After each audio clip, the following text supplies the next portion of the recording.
All right, folks, and we're back for another episode of Sprocket Talk. This Sprocket Talk interview is going to be amazing because I have had the opportunity to interview this gentleman, at least once. This might be twice. We might end up being 3 times a lady with our interviews, but today we're going to talk about the content strategy tool. Now, just so you're not confused, that's the HubSpot content strategy tool. Now, did I say that? So those keywords are in the video and in the title? I don't know. Are you a HubSpot user looking for fun and interactive education that helps you be better at HubSpot? Then welcome to Sprocket Talk.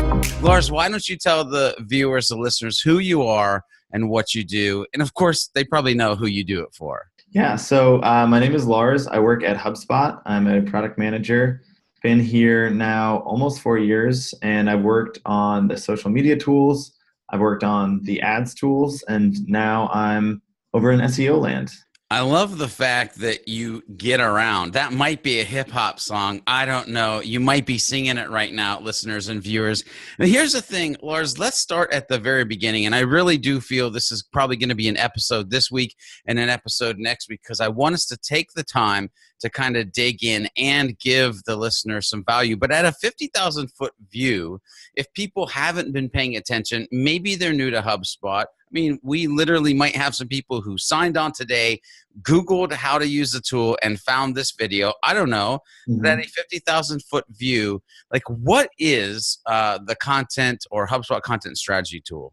The content strategy tool is really a new way to think about SEO. And I think a lot of people, when they hear SEO, they think, okay, boom, we're talking about like keywords, we're optimizing our pages, you know, it's like meta tags and descriptions and things.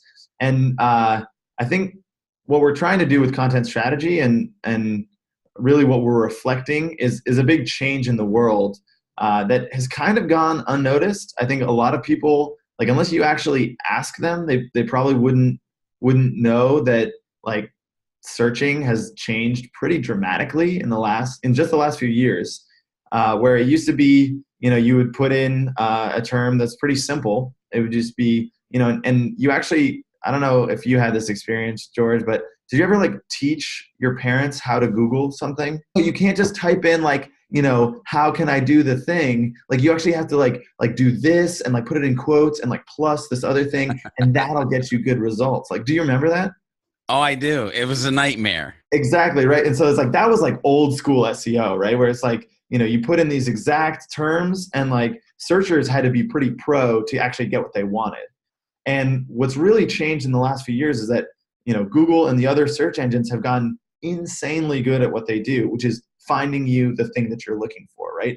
You know, my intent when I type something in is gotten really, really clear. And actually, you probably noticed this too, but like, you can actually ask that stupid like mom or dad question now. You can say like, how do I, you know, find the number of YouTube likes on a thing, right? Like, and you'll get exactly the answer that you're looking for. And so, you know, that kind of change has been happening from like a user perspective, but what we don't always realize is like, okay, but on the flip side, like, how does marketing shift to respond to that, right? Like, the content that we've been creating hasn't really been answering those questions as well as it should have been, because you could kind of just do some of this optimization, throw in some keywords, and like, you'd be good. And I think the biggest change that we, you know, again, this sort of 50,000 foot view is like long tail keywords, and this idea of like, I'm going to write a post that will target a specific keyword and I'll just like win that, and then I'll go on to the next one.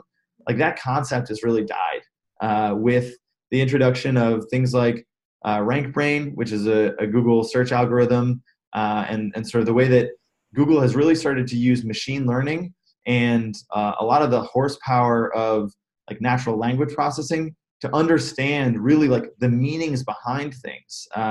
It's really changed the entire game. And so because of that, the depth of content and the width of it, are you covering this topic completely? Are you answering all of the questions somebody might have about this thing? Has started to become a pretty high criteria, but it's something that it doesn't like fit into this bucket of like SEO in the traditional way that people have thought about it. So that's really where we want to we want to kind of marry this idea of like, what should I write about from like what are my users thinking about? What's going to drive my business? That high level strategic view with, okay, brass tacks, like how am I doing, like measuring a little bit more the like tangible top of funnel. Is this answering people's questions? Average session length, bounce rate, those kinds of things. How do we put those two things together into a really, awesome tool that helps people figure out what they should write about and, if their content is really attracting the right people? Lars, I love this. And I do want to dig immediately in deeper. Here in a second, I'm going to ask you about pillar content topics and subtopics, because that's really kind of what you were talking about and the way that the content strategy tool or the HubSpot content strategy tool leverages this whole thing. But for a second, just for a second, Yeah. I want to maybe be a myth buster. And that is, I want to talk about, because as a HubSpot certified trainer, as somebody who has been in hundreds of portals, I want to talk about, or talk to for a hot second, the marketer who says, well, I'm still in HubSpot, I'm still blogging on my WordPress or whatever. I still should be good to go. Like, talk to me for a hot second why this tool, the content strategy tool, is so vitally important to the success of the savvy marketer in today's SEO world. Cool. So I think the big thing that, I would tell that marketer that isn't readily apparent is that the structure of your site and the way that you show what you're an expert in, the way that like your pages are linked together and that you kind of completely cover these topics actually matters a lot for the way in which Google understands you to be an expert sort of like on the web. Like the way that I would describe it is like you're trying to carve out this area of the internet where you're saying, I know more than just about anybody else about this. And if your site is just kind of like strewn like all over the place, you've got these like random blog posts for the keywords that you went after 3 years ago that are like really not relevant anymore, that actually can detract from you getting found for the things that you care about. And so that's where, the phrase I'll always come back to is it's quality over quantity for content these days, and really getting pretty tight about what is the thing that I really care about for my business and that I can afford to put a lot of effort into, because it's only good content that gets found. Throwing out these little 300-word blog posts, it doesn't work the way that it used to back when there was less competition. And so if you're gonna put in a lot more effort, you got to be aiming a lot more carefully. Yeah, it's funny. I'm glad that you brought up that aiming, because when I go out and do these workshops and talk about HubSpot and creating content, I actually ask them if historically they've been creating shotgun content, meaning it's those little BBs all over the place. You're not really doing any damage to say like specific topics that you might be trying to target. Anyway. And then I talk about sniper content, which is just like you're zoned in one area, super specific on that topic. And what I'm super curious, because here's the thing, Lars, you've been doing this a while. I mean, you're literally helping a team, working with a team to build, the tool that we can use for this. I've been paying attention to this for a while, but for those folks who are like, I don't get it. Like, what is topics, subtopics, pillar content? Like, can you just give them a general, like, hey, you're a beginner. Here's what it is. Here's some things that you should think about when you're starting to build out that structure, and use those terms to build the structure of your site. The way that I would describe it is this way. A topic is probably what you would think of as like a medium-sized keyword for those of us living in the sort of older SEO world.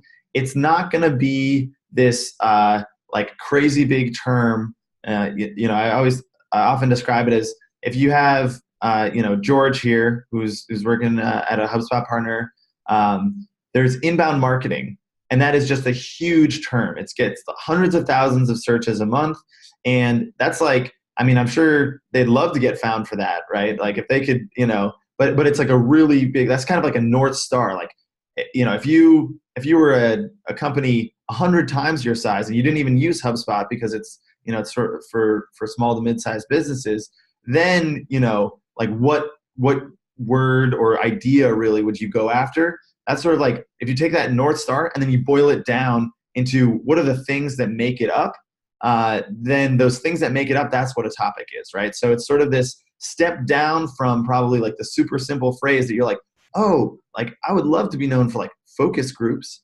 And you're like, well, okay, but like there are a lot of people that are going after some of those like really huge like head terms, people often call them.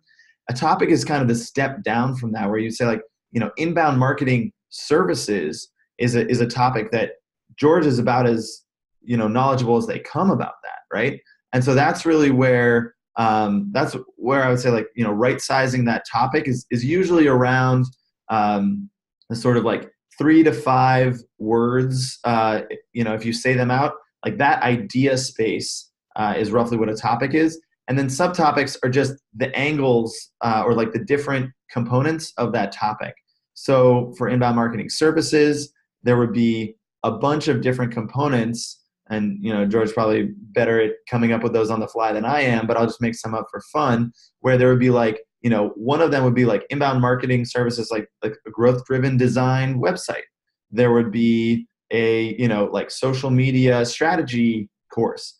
There might even be some stuff on like email best practices and those sorts of things. Like there's a whole genre of things that fit into this sort of inbound marketing services topic that actually, ostensibly like nothing directly to do with it, but are different angles of like, if I'm asking a question about like what are different kinds of inbound marketing services and, who can provide them, what should I think about when I'm doing this? Like very classic, like marketing, questions that you think about. Subtopics are just the angles that topic is made up of. And then the pillar content is sort of the definitive piece on the main topic. And so when we think about inbound marketing services, it'd be like, what's the TLDR of like, let's break it out into here are the big things that you need to know about this. And then there's probably some specialty subtopics that not everybody is curious about, but you can make something, a specific piece of content that answers, like what exactly is like growth-driven design as one of those inbound marketing services. It's like, oh, actually, like that's its own little subtopic that I'm going to write about and flesh that out more. I'll have a little paragraph on my pillar page that explains that. But the pillar is really just like that sort of definitive guide of like, what is this main topic that I'm talking about? And it usually is pretty long. It's that central anchor that everything else links back to, and that kind of gives you all the answers you need. If you come in through one of these other questions where, you maybe have heard of growth-driven design, you click on that blog, you read that, you're like, oh, this is kind of cool, but it says this is like one of 10 different kinds of, inbound marketing services. Now I want to know about all of those. Let me, figure out that larger topic. Let me get that context as a user. Yeah, viewers, listeners, you might want to rewind that part because there are some gold pieces for you to just pick out and lay out a foundation, a framework. Also, one of Lars's examples was a great, timely example. He talked about social media marketing certification, and HubSpot Academy did just release a new certification, number 21 to be precise. How do I know that? Well, because I'm working on getting number 21. Anyway, I digress. Lars, here's the thing. Are there certain things that people should know, HubSpot users should know, before they go in and they start to use the HubSpot Content Strategy tool?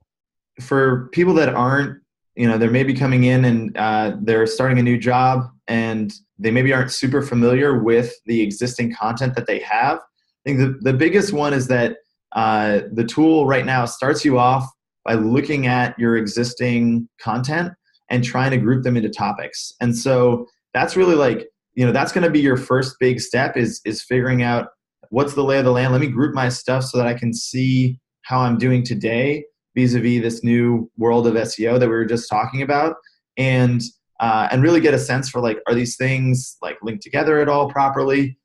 So knowing your content and having a good feel for like, what are my top performing posts? What are the big things that I actually want to be known for? It's never a bad time to just take a moment, check in with your, the rest of your team and make sure like when you think about, okay, for this year and the next few years, like what are our strategic initiatives? What do we want to be known for? And what content do we have that can push us towards that?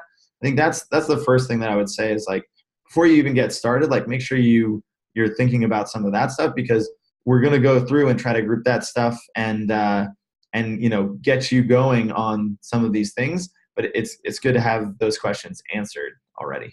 Absolutely. All right. So I've got one more question, because you referenced like wanting to get noticed. And I'm super curious, before we close this episode out this week, is there a way when using the HubSpot Content Strategy tool that you can gauge like, well, crap, I'm doing absolutely terrible at getting noticed, or I'm doing absolutely amazing at getting noticed? Is there some type of gauge that I can pay attention to over time to like know the influence that this strategy is having on my site structure and SEO, if you will? Yeah, so I think that's probably the biggest question that we get these days. I was just talking with somebody that was asking for something like that too. Is that the tracking over time? There is some of that if you go into the analytics tools. You can see basically how is your traffic trending over time on a per topic basis, as well as looking at how your bounce rate and average session length are changing. But those are going to be your big metrics of like, how am I doing? Is essentially, is this content useful for users? Are they staying on it and reading it deeply? Or are they just bouncing off of the page? And then are your organic sessions growing over time? Are really like, that's what's going to grow your business. That's really what you're after. And so those are the big things to look at. Very cool. Very helpful. Folks, make sure you're checking out your analytics. Make sure, by the way, you're also able to translate your analytics, because the data has to mean human actions at the end of the day. You have to be able to understand and pivot to be better at this. Lars, if people have questions, if they want to connect with you, or if they want to learn more about the content strategy tool, like how can they reach out to you? Where do you want to send them for education? What would you tell the listeners and viewers where they should go? So you can email me if you'd like, Lars at HubSpot. I'm happy to chat about this all day, every day. If you wanted to learn more about how SEO is changing and how best to do it today, one really amazing resource that's available in any HubSpot portal is this new SEO lesson by one of our marketers, Matt Barbie. He is kind of the genius behind this whole, some of these discoveries that we've made, and when we actually, implemented content strategy and some of the methodology on the HubSpot website. He really led that change. And so he goes through and he talks about how to think about your SEO, sort of from the ground up. And I would definitely recommend his SEO lesson in the Learning Center. So definitely check that out. Very cool. All right, listeners, viewers, please go check out the content strategy tool. We'll be bringing you another interview with Lars shortly. But until then, make sure you go out into the world and do some happy HubSpotting.